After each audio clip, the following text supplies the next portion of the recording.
And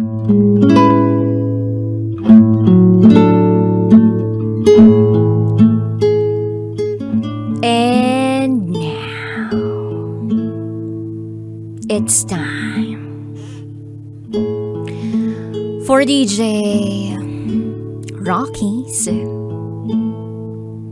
Secret Files.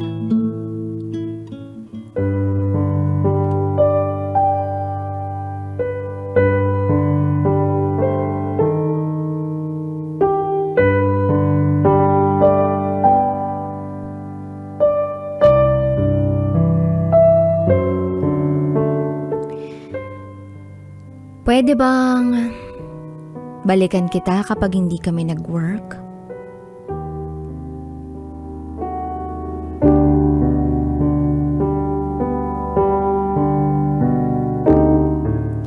Hi DJ Rocky. Itago mo na lang ako sa pangalang Mariela. At ito, ang aking secret file.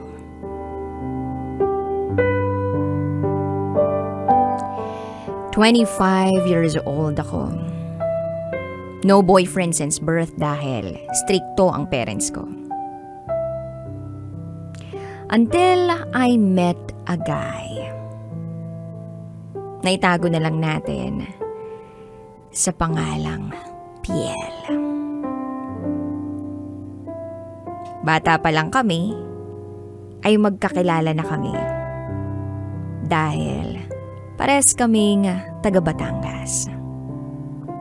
Pero never kaming nagpansinan noon.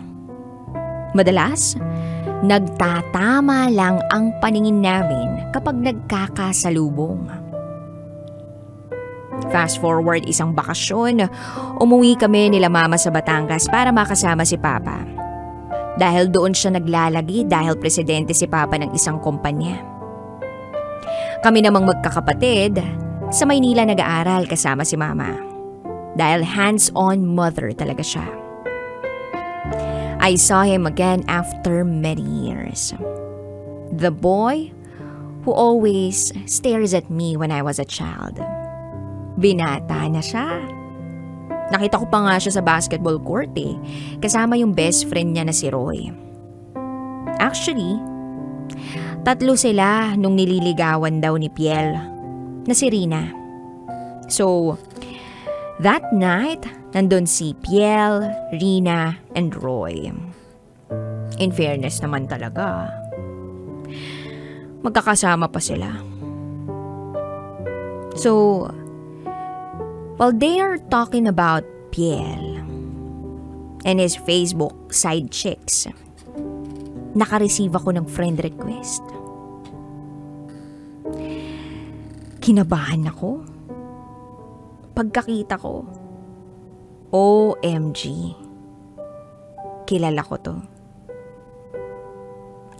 So, nung time na yon na nag-uusap-usap kami ng mga pinsan ko,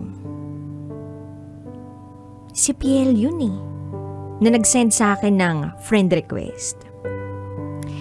After ng kwentuhan, nag-aya akong matulog. Hindi pa kasi ako nakakahinga sa mga puyat at pagod ko from last sem. And then a few moments later, napabangon ako ng biglaan sa nakita ko. You accepted Piel Magno's friend request. Oh my God. Hindi ako yun.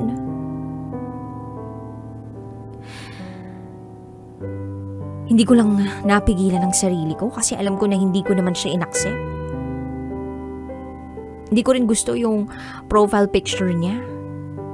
Mabuti na nga lang at hindi pa uso ang heart reaction ng time na yun. And then he messaged me saying, "Hi, thanks for liking my photo." And with that simple conversation, it started everything between I and Piel. Niligawan niya ako.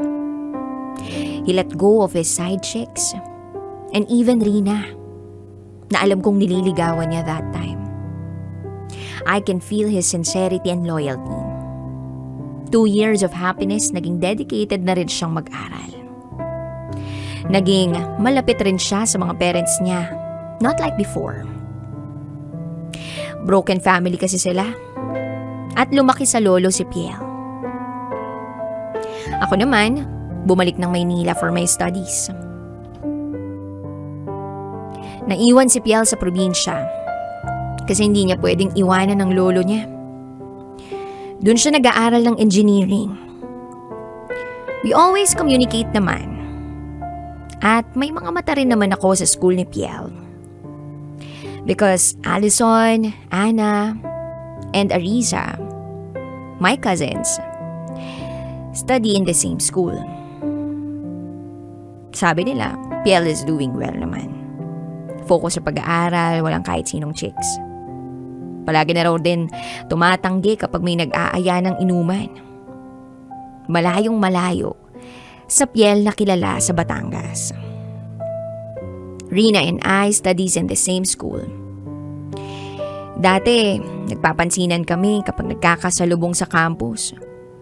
Pero nung naging kami ni Piel, I was like a ghost to her. So ganun din yung ginawa ko sa kanya. Parang hindi na kami magkababayan ni Rina.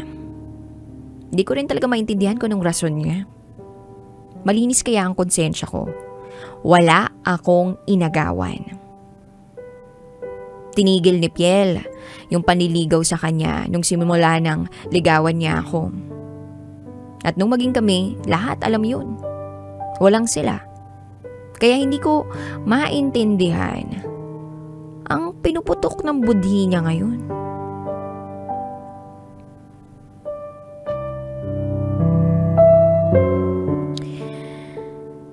Hindi niya gusto. Hindi niya sinasagot ng maraming taon. Yun yung ginawa niya kay Piel eh. Tapos tsaka siya gaganyan. Well, that's not my problem anymore. So fast forward, naging busy ako sa med school.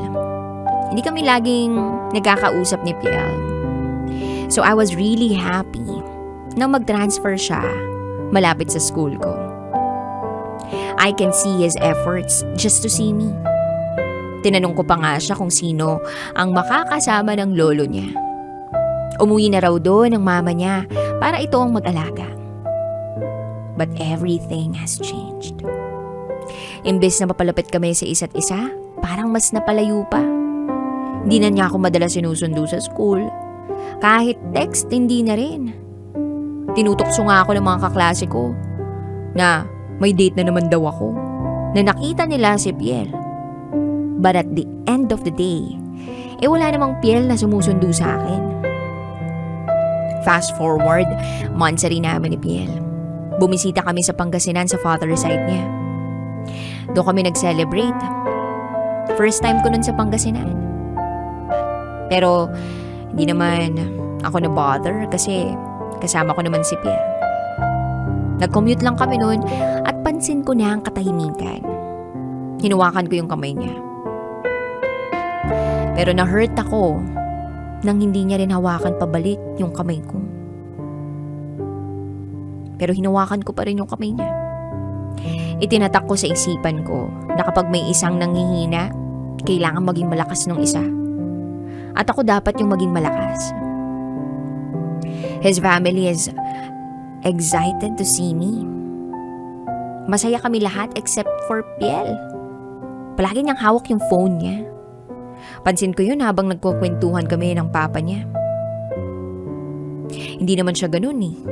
Pagkasama niya ako, halos hindi niya hawakan yung phone niya. So tinanong ko siya kung may pinagdaraanan ba siya lately. Kaso ang lagi niya lang sinasabi, busy lang daw siya sa school. Napasilip ako sa screen ng phone niya habang hawak niya yun. May pattern lock. Dati naman wala. So medyo nagtaka ako. Hindi ko yung binanggit sa kanya dahil ayoko masira ang mood since masaya ang lahat. Pumunta siya ng comfort room, iniwan niya yung phone niya sa kusina. Nagpaalam din saglit yung papa niya kasi may kausap to sa phone. May nag-udyok sa akin na kuhain at buksan ng phone ni Piel. Hindi niya binigay sa akin yung pattern code. But being a girl, alam natin ng parte ng pagkatao natin ang maging investigador. Nakita ko kanina kung paano niya binuksan yung pattern at naalala ko yun na buksan ko ang phone niya. I went to his messages. Wala namang ibang mga messages other than mine. Malinis. Then I went to the gallery. Wala.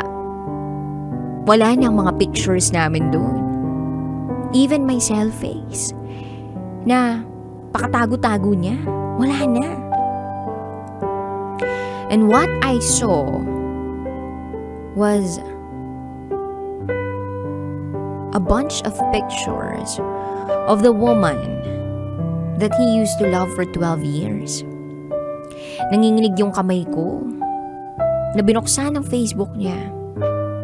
I was about to type Rina's name on the search bar to check if they're still friends because I know I unfriended her. Sure ako doon. Kaya lang bago ko pa maitipa, nasa recent search log na. Ini-stalk niya siya. I wasn't sure if how many times. Sa mga oras pala na nag-aalala ako sa kanya because I know there's something wrong with him. Iba naman pala ang iniisip niya. I thought she was gone. Na alam ko, na akala ko, wala na siya sa buhay ni Piel. For 2 years, wala namang Rina sa relasyon namin. Tapos ngayon bumabalik. Hindi ako nakatiis. Kinumpronta ko si Pierre. About the picture, about the social media. Nakapagbitaw ako ng mga masasakit na salita. But he did not respond. He said nothing. That was the time I said to myself na he's not making any alibi. Dahil lahat ng mga nadiskubre ko, totoo. Uuwi na ako. Mahinahon kong sabi sa kanya. Pero alam ko, tagos sa bawat salita ko na nasasaktan ako. Hindi pa rin siya sumagot. Hindi niya ako pinigil. Hindi man lang din siya nag-offer na ihatid ako kahit sa terminal man lang. It was my first time going to Pangasinan. And now, I'm going to Manila with nothing but my broken heart in a dark night. Hindi niya nga ako sinundan eh. Nagtanong-tanong ako sa mga tricycle driver kung paano ako makakauwi. And luckily, I got the last trip of the bus. Umiyak ako sa biyahe. Hindi naman ako naiyak. Dahil lang sa nadiskubre ko yung photos ni Rina sa phone niya. But more on what I have discovered. I discovered that he didn't even see me as a woman. Mag-isa niya lang ako pinauwi. Walang kaalam-alam sa lugar. And the only people who guide me were strangers na pinagtanungan ko. Bigla akong natauhan. How can I love someone who's not even worried if nakarating na ako ng bahay? So weeks passed, hindi ako nakipag-communicate sa kanya. Then one day after school, nakareceive ako ng text message from him saying sorry and asking for a favor that only insane people will grant. Ang sabi, let's break up, pero pwede bang balikan kita kapag hindi kami nag-work? The F. Ano ako reserba?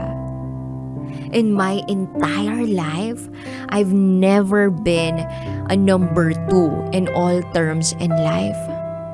Mas lalong hindi ako papayag na maging reserba. No one deserves to be a substitute. I'm not anyone's plan B. At hindi ko hahayaang mangyari yun. Let's just break up, I texted him. Matapang kong sagot pero alam kong wala nang tatapang pa sa mga babaeng kayang maging pangalawa sa buhay ng taong mahal nila. I can't afford to be like that. Wala na siyang response. Natuklasan ko na kaya pala madalas sa campus namin si Piel gaya ng sabi ng mga kaklase ko. Dahil sinusundo pala niya si Rina.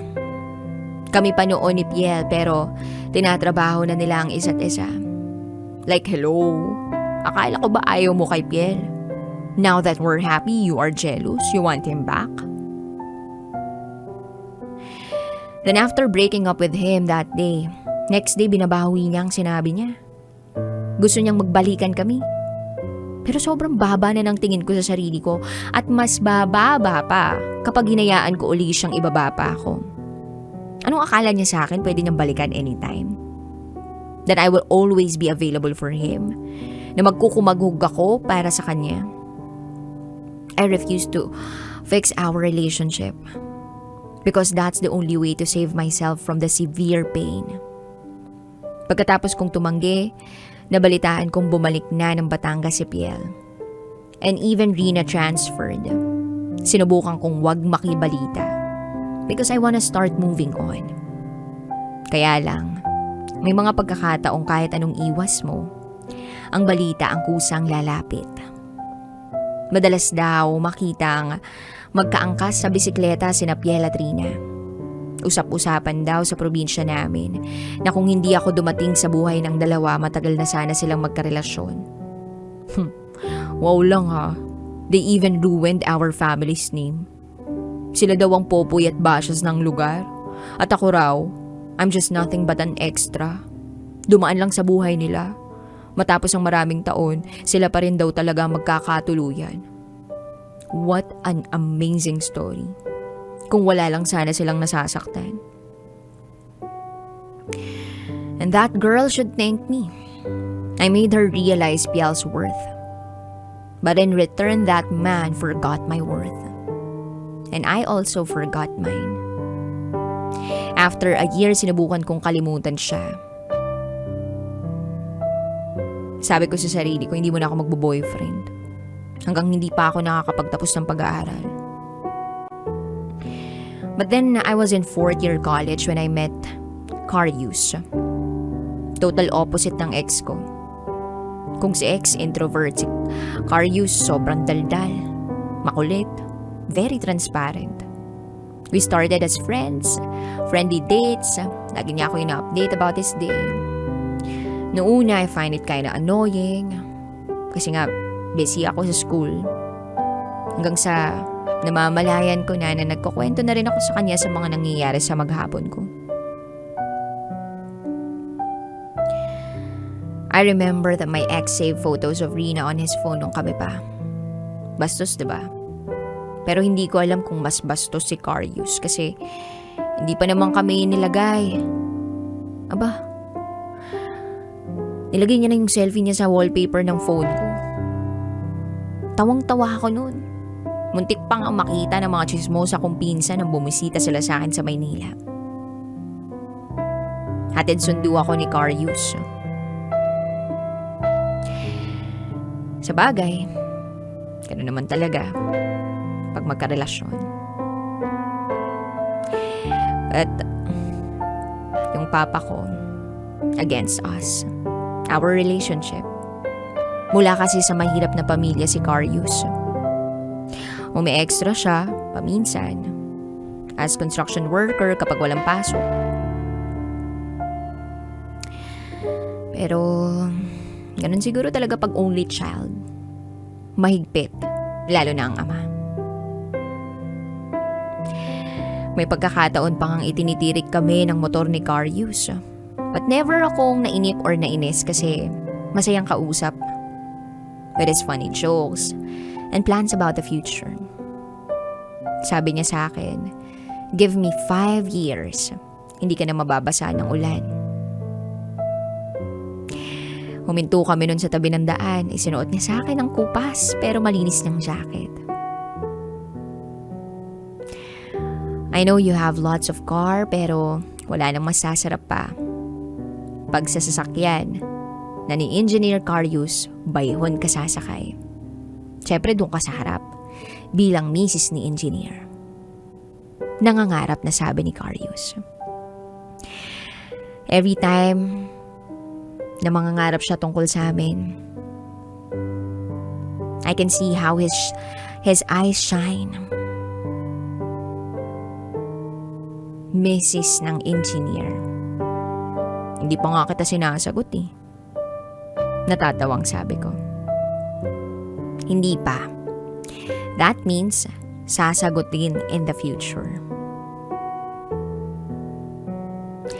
So naihatid na nga ako ni Carius sa gate. Hindi siya na nakakapasok kasi magagalit si Papa. Sasagutin ko na nga sana siya today, kaya lang nilalagnat kasi siya.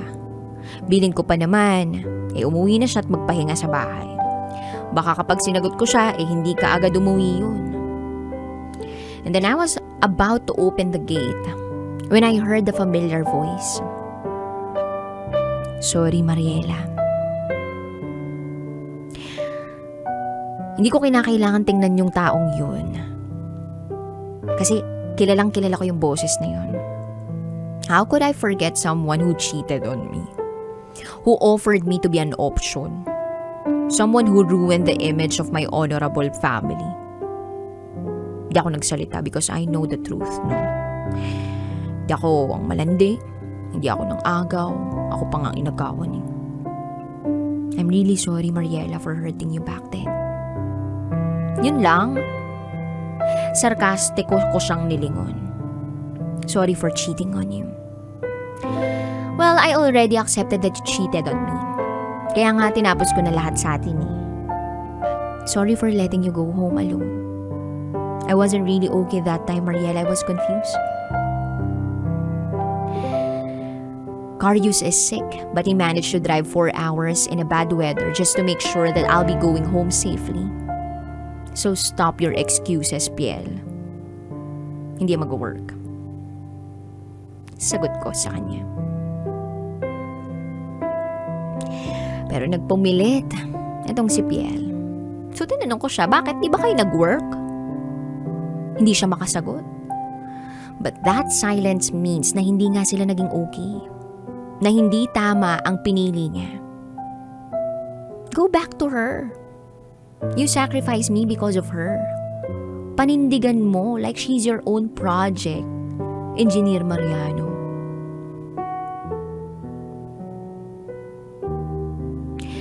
Pero nagmakaawa pa rin. Mapagpumilit pa rin. Please. Sabi ko, leave me alone. I'm happy now. Tapos sabi niya, construction boy, ano bang meron sa kanya? Sagot ko, lahat ng wala sa'yo, kaya umalis ka na bago pa kita ipadampot sa mga guards. Never ako nagalit sa kanya ng ganito. Oo, nasaktan ko siya sa mga salita ko nung malamang kong niloloko niya ako. But not this man. Nag-init ako nung maliitin niya si Carius. In love ako kay Carius. So, padabog ko siyang pinagsaraduhan ng gate at yun na ang huling pag-uusap namin. Sinagot ko si Carius at yun ang best decision ever in my entire life. Fast forward, 5 taon na kami ni Carius ngayon. Or should I say, Engineer Carius. He proved to my family na he will do everything. That I'm in a good hand. Or I'm in good hands. Meron kaming conversation with Papa. At doon niya sinabi na hindi niya tanggap si Carius dati.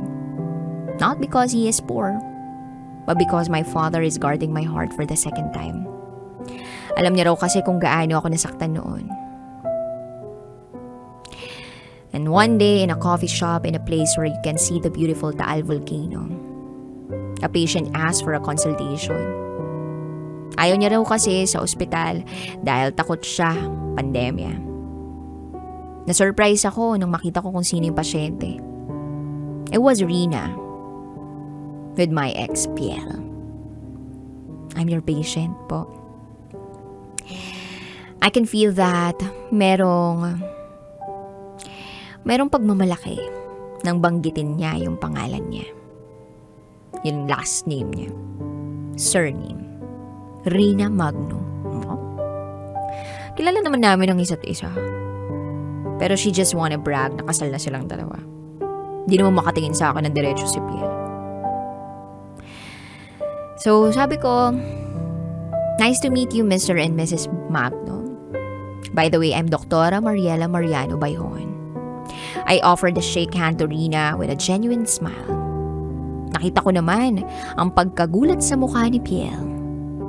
Yes, nagkaroon kami ng intimate wedding ni Carius.